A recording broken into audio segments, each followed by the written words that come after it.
Hi guys, this is Derek Mikulski from Long Exposure Photography magazine, LEMAG. Welcome to my little home office, perfect for social distancing. Today I want to talk to you about this image which I took some time ago on the Isle of Sheppey in Kent in the UK. This image has been printed on the paper from Permajet, so big shout out to the guys in Permajet. Thank you very much for supplying the paper.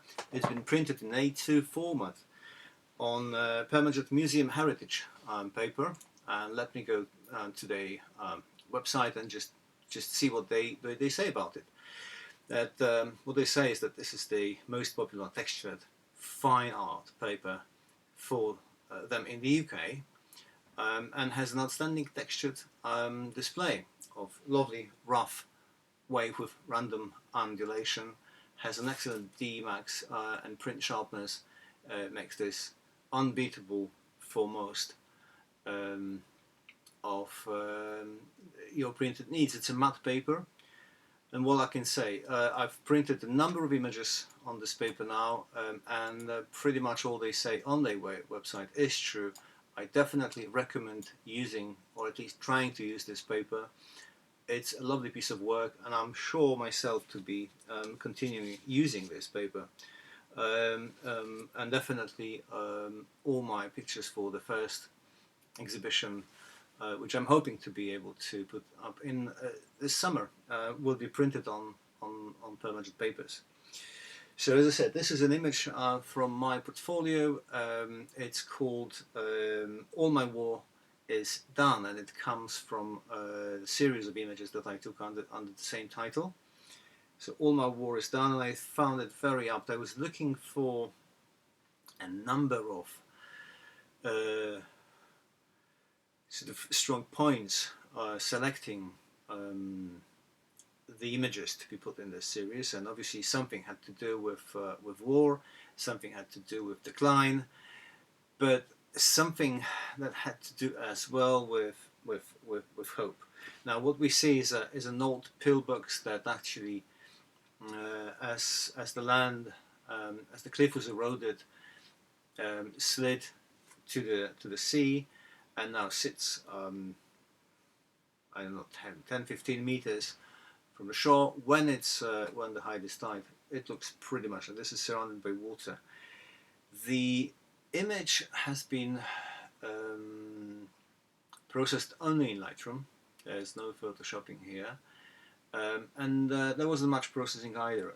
What I had to do is just to cover a few stones that were left there, and sort of select the overall color that would match the sky and the sea, and make it even. I didn't want specifically, I did not want to have the sea differently to the sky, and I definitely, as I always try not to have, which I'm not always succeeding, but I always try not to have a clear-cut horizon, something that I really don't like in seascapes images for long exposure. Obviously that's a long exposure image. It was taken with my trusted Nikon D800 and with the use of Lee polarizer and also Lee natural density grad 0.6. That's not hard,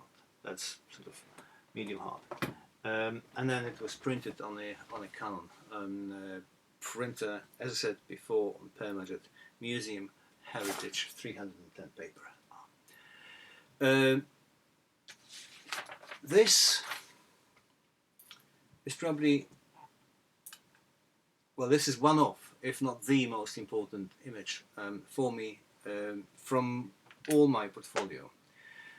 And I think that says something about this image for someone who's been taking pictures for most of my life, and definitely for the recent 10 years very extensively.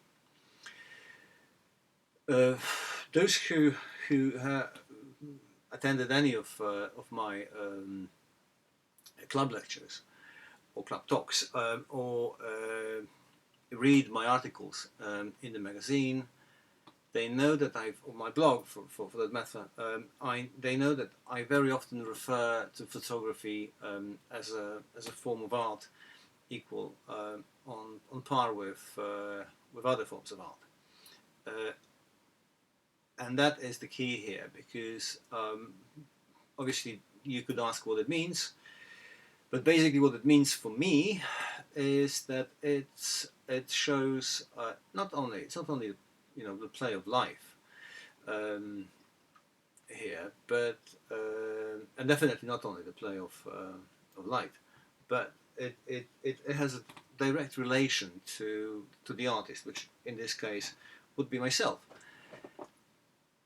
And here is a story behind this picture. Is a it's a small story, but at the same time it's a big story. Um, when I was a kid, back in Poland, we grew up, all of us, surrounded still by remnants from the Second World War. Bunkers, pillboxes, trenches, and all. That was all around the place. That was everybody. That was everywhere, in everybody's playground. In the forest just outside my city. Some remnants of the bunkers, even within the city. Not to mention those just a few kilometers away in the forests. And there was one particular remnant of a bunker just outside our playground. And we played in it a lot. It wasn't very very big or sophisticated. It was just just the one very very simple one. Uh, I don't know. I don't remember how old I was. Maybe I was 6, maybe 4, maybe 5, maybe 7. I don't recall. But one evening we were playing there, and mothers were calling us for supper. So we went. One of us, I remember him as a younger boy, um, was left behind, and he stood there for some. By the time it was about 3, maybe 4, well, maybe 500 meters altogether from the house.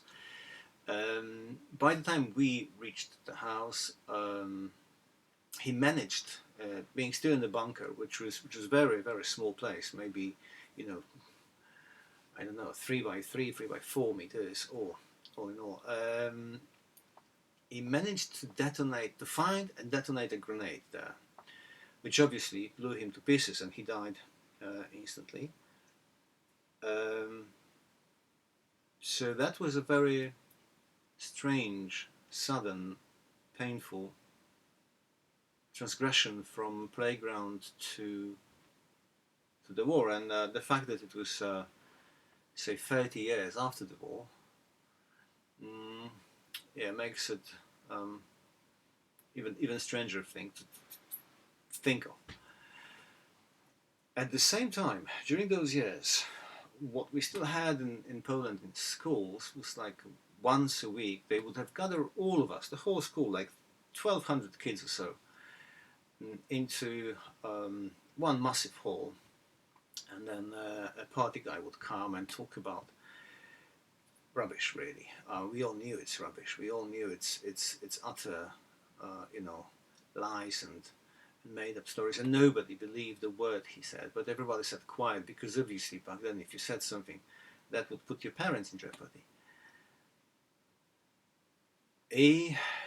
Basically, I mean, it could boil down to the fact that we in Eastern Bloc are protected by our big allies, and everybody from the Western Bloc, all they think constantly and dream about is to come to kill us all, to rape our girls and women and take the land over.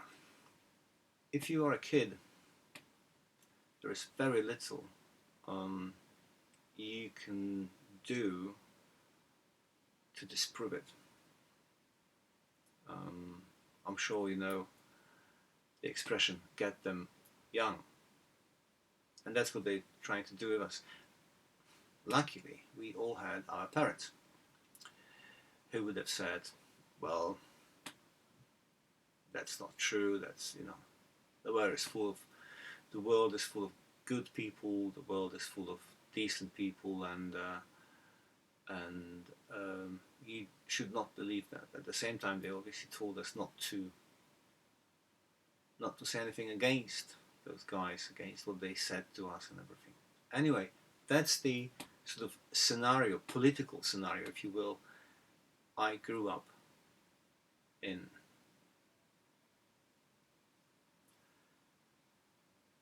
And this image, for me, massively relates to those both situations I've just described. That overall situation we were in, and that particular death of a friend of mine whose face I don't even, or name I don't even remember anymore. That was many years ago. As I was taking this picture, that was my first visit to Isle of Sheppey. I didn't know what to expect. I knew it was there from the research, but I didn't know what to expect. I didn't. It was what you could call a scouting trip. I just went there to see where it was, to check the surroundings, to take a few, initial shots, then come back home, have a think, and go back at some more favourable time, prepared for the shop I wanted.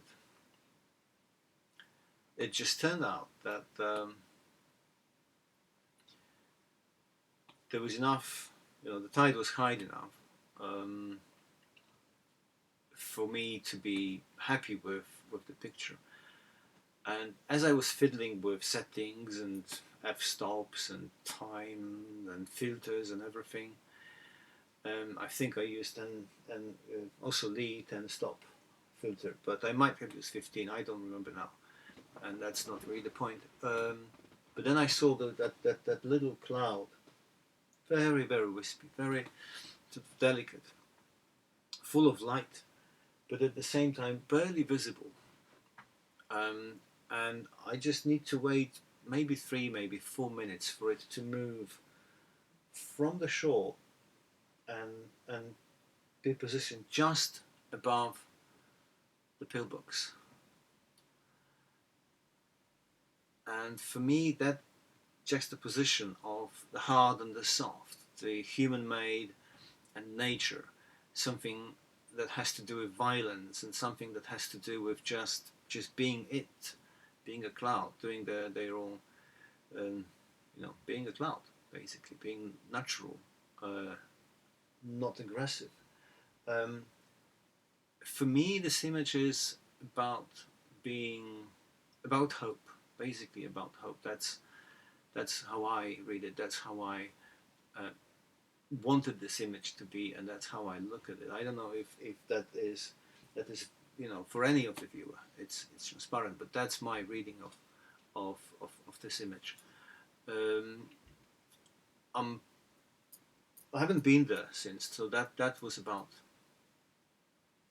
2 years. I have been to Isle of Sheppey a few times, but not in this spot.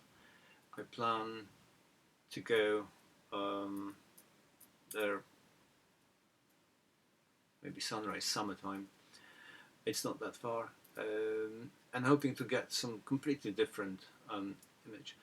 That was in a way a fluke, that there were no other clouds, there was just this one, and it's moving, and it was there, and it was at this consistency, and that kind of cloud, that it delicacy just,